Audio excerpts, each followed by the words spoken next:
हिऱ्यांमुळे जशी दागिन्यांची किंमत वाढते, तशीच सत्कर्मांमुळे माणसांची किंमत वाढते.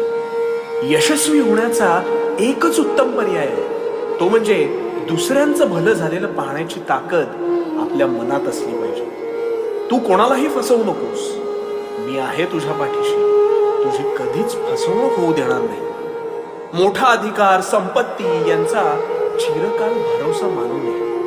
ऐहिक जीवनाचे नश्वर स्वरूप जाणावे, निष्काम कर्म करावे. विश्वास ठेव, संपते मर्यादा तुझी, तिथून साथ देतो मी. तुझ्या अंतरात्म्यात मी तुला कधीही हरू देणार नाही. या कलियुगात तुला कधीही एकटं सोडणार नाही. कारण भिवू नकोस, भिवू नकोस, मी तुझ्या पाठीशी. भिवू नकोस, मी तुझ्या पाठीशी.